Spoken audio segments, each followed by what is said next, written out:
أشهد أن لا إله إلا الله وحده لا شريك له وأشهد أن محمدا عبده ورسوله أما بعد فأعوذ بالله من الشيطان الرجيم بسم اللہ الرحمن الرحیم۔ سامعین و ناظرین کرام، السلام علیکم ورحمۃ اللہ وبرکاتہ۔ اس سے پہلے کے پروگرام میں اصحاب الفیل یعنی ہاتھی والوں کے واقعہ کا ذکر کیا گیا ہے۔ اصحاب الفیل کا واقعہ اسلام میں بہت مشہور و معروف ہے۔ قرآن مجید میں الفیل کے نام سے ایک سورت بھی ہے۔ گزشتہ پروگرام میں واقعہ اصحاب الفیل کا اس لیے ذکر کیا گیا تھا کیونکہ کہا جاتا ہے کہ سیدنا حضرت محمد صلی اللہ علیہ وسلم اس واقعہ کے بعد پیدا ہوئے۔ اصحاب الفیل کے واقعہ سے چند ماہ قبل مکہ کے سردار عبد المطلب کے بیٹے عبداللہ کی شادی آمنہ بنت وہب سے ہوئی تھی۔ عبداللہ اپنے نکاح کے تھوڑے ہی عرصہ کے بعد تجارت کے لیے ملک شام کو گئے۔ واپسی پر بیمار ہو گئے اور مدینہ میں قیام کیا۔ عبد المطلب کو اپنے بیٹے عبداللہ کی بیماری کی خبر ہوئی تو انہوں نے اپنے بیٹے حارث کو مدینہ روانہ کیا کہ وہ اپنے بھائی کو واپس لے آئے، مگر حارث کے مدینہ پہنچنے سے پہلے ہی عبداللہ وفات پا گئے۔ ان کو مدینہ میں ہی دفن کر دیا گیا۔ عبد المطلب کو اپنے نہایت پیارے بیٹے عبداللہ کی وفات کا بہت صدمہ ہوا، اور حضرت آمنہ کی صدمہ کی کیفیت کو الفاظ میں بیان نہیں کیا جا سکتا۔ اس دکھ کی کیفیت میں اللہ تعالیٰ نے حضرت آمنہ کو خواب میں بتایا کہ ان کے ہاں ایک بیٹا پیدا ہوگا اور اس کا نام محمد رکھنا صلی اللہ علیہ وسلم۔ اور انہوں نے یہ بھی دیکھا کہ ان میں سے ایک نور نکلا ہے اور وہ نور ساری دنیا میں پھیل گیا ہے۔ اور پھر حضرت عبداللہ کی وفات کے چند ماہ بعد اللہ تعالیٰ نے حضرت آمنہ کو وہ ایک بیٹا عطا فرمایا۔ بیان کیا جاتا ہے کہ سیدنا حضرت محمد رسول اللہ صلی اللہ علیہ وسلم واقعہ اصحاب الفیل کے 25 روز بعد پیدا ہوئے۔ ایک جدید تحقیق کی روح سے آپ صلی اللہ علیہ وسلم 9 ربیع الاول مطابق 20 اپریل 571 عیسوی بروز پیر بوقت صبح پیدا ہوئے۔ آپ صلی اللہ علیہ وسلم کی والدہ حضرت آمنہ نے آپ کی ولادت کی اطلاع آپ کے دادا حضرت عبد المطلب کو فوراً بھجوا دی۔ حضرت عبد المطلب اس خبر کو سن کر بہت خوش ہوئے اور فوراً حضرت آمنہ کے پاس چلے آئے۔ حضرت آمنہ نے ان کو اپنے بچہ کو پیش کرتے ہوئے کہا کہ انہوں نے خواب میں اس بچہ کا نام محمد دیکھا تھا صلی اللہ علیہ وسلم۔ عبد المطلب اس بچہ کو بیت اللہ یعنی خانہ کعبہ میں لے آئے، خدا تعالیٰ کا شکر ادا کیا اور بچے کا نام محمد رکھا صلی اللہ علیہ وسلم۔ محمد لفظ کے معانی ہیں بہت تعریف کیا ہوا۔ آپ صلی اللہ علیہ وسلم کے خاندان میں آپ کی ولادت پر بہت خوشی منائی گئی۔ آپ کے چچا ابو لہب نے اپنے یتیم بھتیجے کی ولادت کی خوشی میں اپنی ایک لونڈی صوبیہ کو آزاد کر دیا۔ سامعین و ناظرین کرام، اس وقت مکہ کے شرفاء میں یہ رواج تھا کہ مائیں اپنے بچوں کو خود اپنا دودھ نہ پلاتی تھیں۔ عام طور پر نوزائیدہ بچوں کو شہر سے باہر کی بدوی دائیوں کے سپرد کر دیا جاتا تھا۔ اس طرح جنگل کی کھلی فضا میں بچے صحت مند بھی رہتے تھے اور عربی زبان بھی اچھی طرح سیکھ لیتے تھے۔ شروع کے چند ایام آپ کی والدہ نے آپ کو دودھ پلایا اور پھر صوبیہ کے بعد آپ کی رضاعت قبیلہ بنو سعد کی ایک خاتون حلیمہ کے سپرد ہوئی۔ حلیمہ سعدیہ اپنی وادی سے کئی میل دور کئی دوسری عورتوں کے ساتھ مل کر مکہ میں کسی بچے کی تلاش میں آئی تھی۔ حلیمہ سعدیہ کی روایت ہے کہ آپ صلی اللہ علیہ وسلم کی برکت سے ان کا خاندان بہت خوشحال ہو گیا۔ حلیمہ کا لڑکا عبداللہ بھی آپ کا ہم عمر تھا، وہ بھی آپ کے ساتھ دودھ پیتا تھا۔ 2 سال کے بعد حلیمہ آپ کو لے کر مکہ میں آپ کی والدہ کے پاس آئی۔ حلیمہ کا دل آپ صلی اللہ علیہ وسلم کی محبت کی وجہ سے آپ کو آپ کی والدہ کے پاس چھوڑنے کو نہ چاہتا تھا۔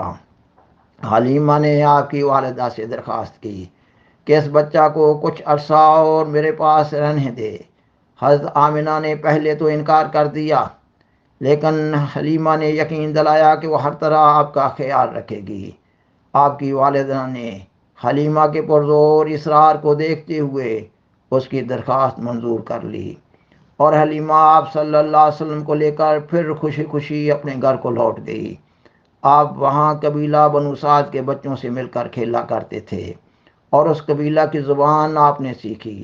حلیمہ بڑے لاڈ و پیار سے اور احتیاط سے آپ کی پرورش اور دیکھ بھال کر رہی تھی۔ حلیمہ کے گھر والے اور قبیلہ کے تمام لوگ بھی آپ سے محبت رکھتے تھے۔ روایات میں آتا ہے کہ جب آپ کی عمر 4 سال کی ہوئی تو آپ صلی اللہ علیہ وسلم کو ایک واقعہ ایسا پیش آیا جس نے حلیمہ اور اس کے گھر والوں کو ڈرا دیا۔ یہ کہ ایک دن آپ صلی اللہ علیہ وسلم اپنے رضائی بھائی عبداللہ کے ساتھ مل کر گھر سے باہر کھیل رہے تھے۔ آپ کے رضائی بھائی کا بیان ہے کہ اچانک 2 سفید پوش آدمی ظاہر ہوئے۔ انہوں نے آپ صلی اللہ علیہ وسلم کو زمین پر لٹا دیا اور آپ کا سینہ چاک کر دیا۔ آپ کا رضائی بھائی عبداللہ یہ دیکھ کر بہت خوف زدہ ہوا اور گھر کی طرف دوڑا۔ گھر جا کر اپنے والدین کو اس واقعہ کی اطلاع دی۔ یہ سن کر حلیمہ اور اس کا خاوند دوڑتے ہوئے اس جگہ پر پہنچے۔ وہاں آپ اکیلے کھڑے تھے، کوئی اور آدمی نہ تھا۔ حلیمہ نے آپ کو گلے لگا لیا اور آپ سے پوچھا کہ کیا ہوا ہے۔ آپ نے واقعہ سنایا اور کہا 2 آدمی میرے سینے میں کوئی چیز تلاش کر رہے تھے اور انہوں نے اس چیز کو نکال کر باہر پھینک دیا ہے۔ اور پھر حلیمہ اور اس کا خاوند حارث آپ کو اپنے گھر لے آئے، اور حارث نے کہا کہ وہ اس لڑکے کے بارے میں خوف زدہ ہے، اس لیے مناسب ہے کہ اس کو اس کی والدہ کے پاس لے جاؤ۔ حلیمہ آپ کو مکہ میں واپس لے آئی۔ اس نے آپ کی والدہ سے اس واقعہ کا ذکر کرتے ہوئے کہا کہ اس لڑکے پر کسی بدروح نے حملہ کیا ہے۔ آپ صلی اللہ علیہ وسلم کی والدہ حضرت آمنہ نے یہ واقعہ سن کر کہا کہ انہوں نے آپ کی پیدائش سے قبل دیکھا تھا کہ ان میں سے ایک نور نکلا ہے جو ساری دنیا میں پھیل گیا ہے، اس لیے اس میرے بیٹے کو کچھ نہیں ہوگا۔ سامعین و ناظرین کرام، بعض بزرگان سلف کے نزدیک آپ صلی اللہ علیہ وسلم کے بچپن میں پیش آنے والا یہ واقعہ ایک کشفی نظارہ تھا۔ بعض اوقات کشفی نظارے بعض دوسروں کو بھی دکھا دیے جاتے ہیں تاکہ وہ اس واقعہ کے گواہ بن جائیں۔ ایسا کوئی واقعہ مادی لحاظ سے ظاہر میں پیش نہیں آیا، اور نہ ہی اس موقع پر وہاں کسی قسم کے ظاہری نشانات تھے۔ یہ کشف تھا۔ اس واقعہ سے یہ معلوم ہو رہا ہے کہ اس واقعہ کے ذریعہ آپ صلی اللہ علیہ وسلم پر اللہ تعالیٰ نے اپنے نور کا پرتو ڈالا، اور آپ صلی اللہ علیہ وسلم کو یہ احساس دلایا کہ آپ اللہ تعالیٰ کے زیر سایہ اپنی زندگی گزار رہے ہیں۔ اور عمر کے بڑھنے کے ساتھ ساتھ آپ کا یہ احساس بڑھتا چلا گیا، یہ کہ اللہ تعالیٰ نے آپ صلی اللہ علیہ وسلم کو آپ کے بچپن سے ہی پاکیزہ قرار دیا ہے، اور آپ کو اللہ تعالیٰ نے اپنے خاص مقصد کے لیے پیدا کیا ہے۔ حدیث کی کتاب صحیح بخاری کے باب المعراج میں بھی ایک ایسے ہی واقعہ کا ذکر ہے۔ حدیث کی بعض روایات سے معلوم ہوتا ہے کہ معراج کی رات بھی آپ صلی اللہ علیہ وسلم کے ساتھ اس قسم کا واقعہ شق صدر یعنی سینہ چاک کر دینے کا ہوا۔ 2 فرشتوں نے آپ کا دل نکالا، زمزم کے پانی سے دھویا اور پھر واپس اس کی جگہ رکھ دیا۔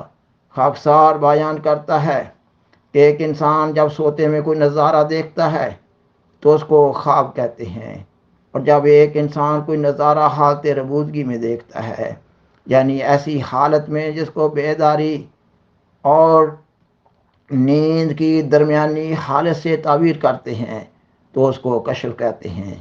اور بعض اوقات ایسا بھی ہوتا ہے کہ اس کشف کے نظارہ کو کشف دیکھنے والے کے ساتھ کسی اور کو بھی دکھا دیا جاتا ہے۔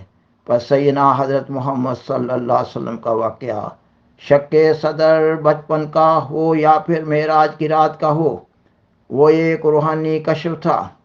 اللہ تعالیٰ نے قرآن مجید کی صورت علم نشرہ میں آپ صلی اللہ علیہ وسلم کے سینہ کو کھولنے کا ذکر فرمایا ہے۔ صورت علم نشرہ کے معانی اور مفہوم سے بھی قطعی طور پر معلوم ہو رہا ہے کہ شک صدر ایک کشف تھا۔ سامعین و ناظرین کرام، بالآخر درخواست ہے کہ برائے مہربانی اس پروگرام کو دوسروں سے شیئر کریں اور از راہ کرم اس چینل کو سبسکرائب کریں۔ جزاکم اللہ تعالی احسن الجزا، وآخر دعوانا ان الحمد للہ رب العالمین، والسلام علیکم ورحمۃ اللہ وبرکاتہ۔ شکریہ۔